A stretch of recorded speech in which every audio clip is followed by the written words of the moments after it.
Okay folks, what I'm about to tell you is so unprecedented, so absolutely shocking, that if I didn't have multiple sources confirming every detail, I wouldn't believe it myself.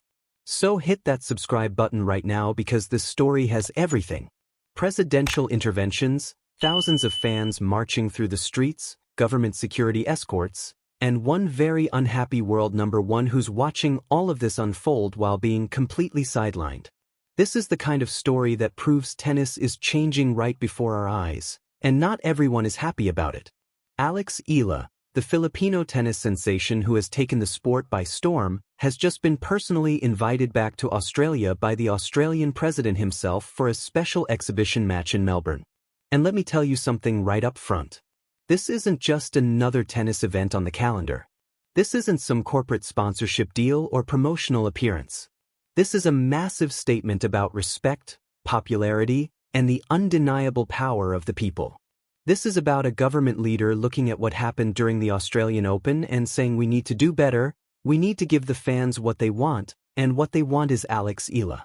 Let's start from the beginning and walk through exactly how we got to this absolutely extraordinary moment. When Alex EALA came to Australia for the Australian Open earlier this year, something truly extraordinary happened that caught everyone by surprise. Thousands upon thousands of Filipino fans flocked to Melbourne from all over Australia, from Asia, from literally around the globe to see their tennis hero compete. The scenes were absolutely incredible. Filipinos were everywhere, waving flags with pride, chanting her name until their voices were hoarse, creating an atmosphere and an energy level that Melbourne had rarely if ever seen before at a tennis tournament. But here's where the problem started, and here's what set off this entire chain of events. Not everyone could get in. Despite the enormous demand, despite thousands of people traveling specifically to watch Alex EALA play, the stadium was packed to absolute capacity and thousands of devoted EALA fans had to wait outside the venue, unable to witness their favorite player compete on the court they had traveled so far to see. Can you imagine that? Traveling thousands of miles, spending your hard-earned money on flights and hotels, organizing your entire schedule around seeing your national hero play, and then being told there's no room, you can't get in, you'll have to watch from outside or not at all. The energy outside the stadiums was reportedly quite rowdy at times. Security had to constantly tell people to quiet down. But you know what? That's not rowdiness born from violence or bad intentions. That's passion. That's people who care so deeply about their representative on the world stage that they simply cannot contain their excitement and pride. And tennis, frankly, should want more of that energy, not less. Now fast forward to today, to this week, and here's where things get absolutely wild. The Australian president, fully aware of what happened during the Australian Open, completely understanding the incredible popularity and drawing power of Alex EALA, decided to do something that I don't think has ever been done in professional tennis before. He personally invited EALA back to Australia for a special exhibition match before her next scheduled tournament. Think about what that means. This wasn't a WTA decision made by tournament organizers or sponsors. This wasn't the Australian Open officials trying to make up for their mistakes. This was the president of an entire country making a direct personal intervention to give the people what they wanted, which was a chance to see Alex EALA play tennis live. And you want to know what the attendance records were showing? Last time during the Australian Open, we saw the record broken for the first Tuesday at about 58,000 people back in 2020. That record has now been absolutely shattered, set at about 61,000. Just another incredible start to what Alex EALA is creating in Australia. These aren't normal tennis numbers. These are numbers that rival major sporting events, championship matches, finals that people plan their lives around. And once again, when EALA returned for this presidential exhibition match, history repeated itself in the most dramatic way possible. Thousands of EALA fans marched through the streets of Melbourne, eager to catch even a glimpse of their tennis idol. The energy was electric, absolutely buzzing through the city. The excitement was palpable, you could feel it in the air. But despite everyone's best efforts to accommodate as many people as possible, the stadium was packed to capacity once more and thousands of fans still had to remain outside, unable to get tickets, unable to get through the doors.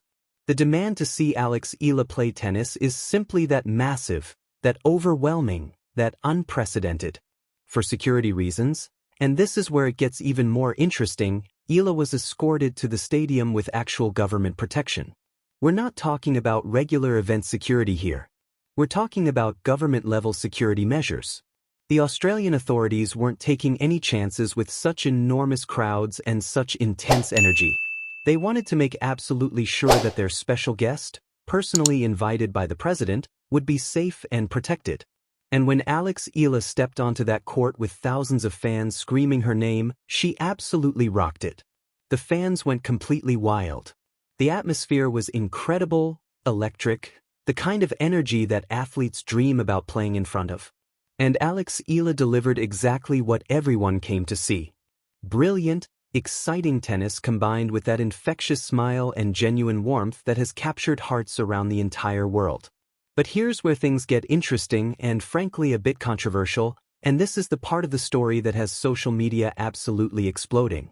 Aryna Sabalenka, the current #1 ranked player in the entire WTA, is reportedly not happy about this situation at all. And honestly, you can kind of understand why from her perspective, even if that perspective is ultimately missing the bigger picture.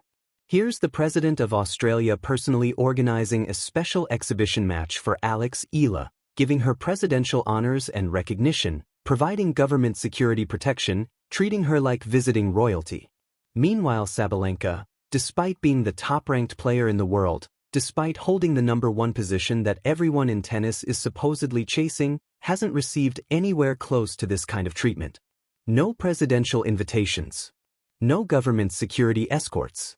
No special exhibition matches organized specifically for her. Now let's be absolutely clear about something before we go any further. Aryna Sabalenka is an incredible tennis player. She's earned her #1 ranking through hard work, dedication, countless hours of practice, and outstanding performances on the court in the biggest tournaments. She absolutely deserves respect and recognition for her achievements.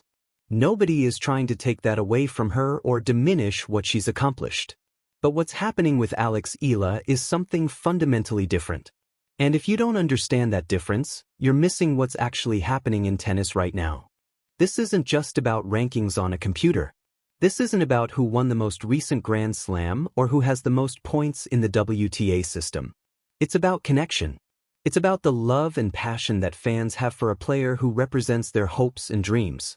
It's about cultural significance and what someone means to millions of people beyond just their win-loss record. Alex EALA may not be in the top 10 yet.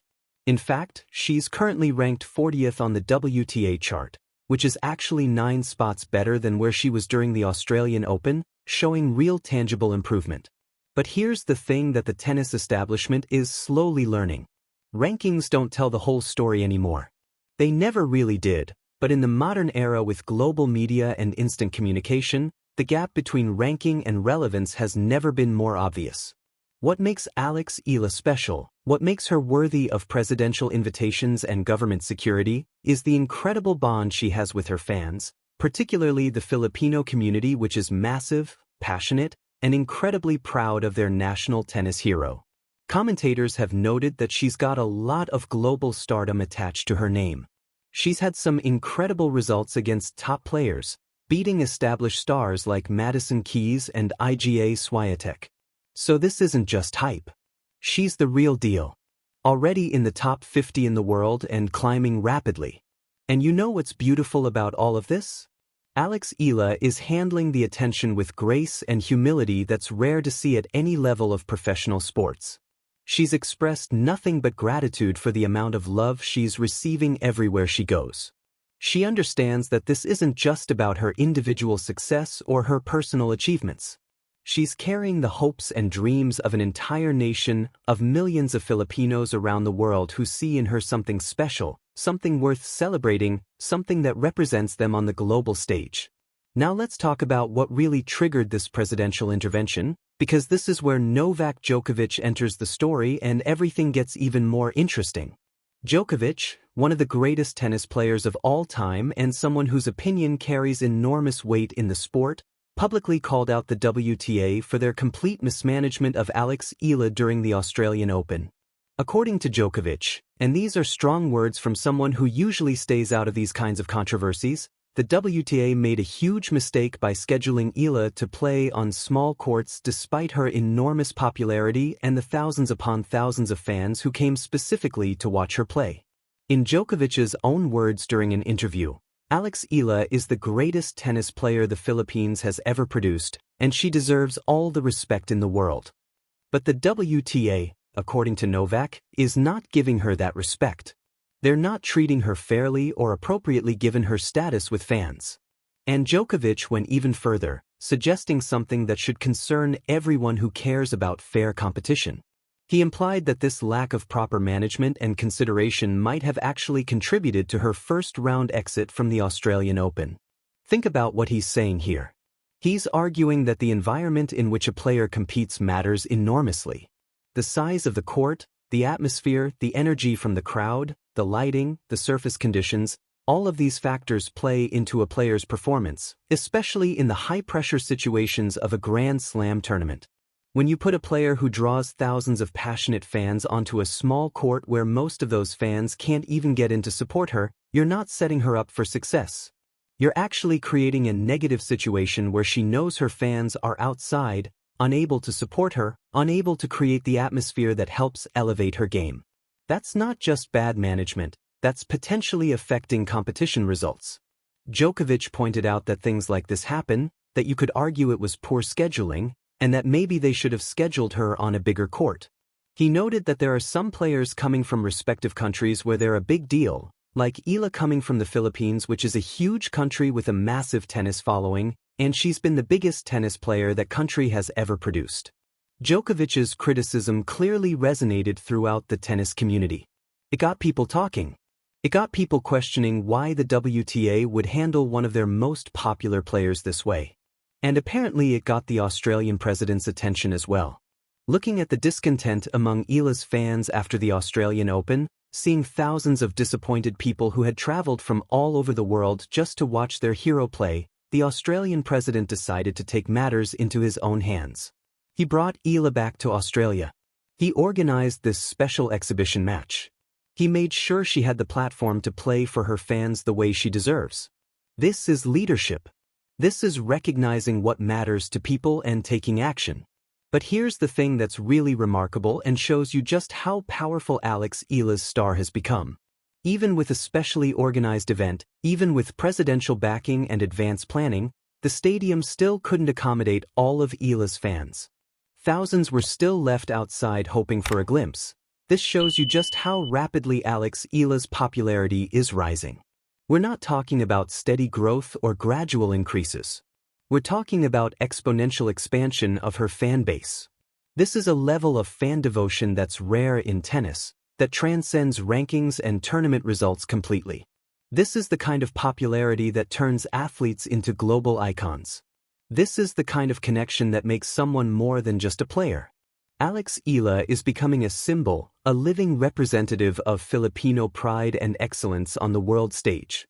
And that's something that simply cannot be measured by WTA rankings alone, no matter how sophisticated the computer algorithm is.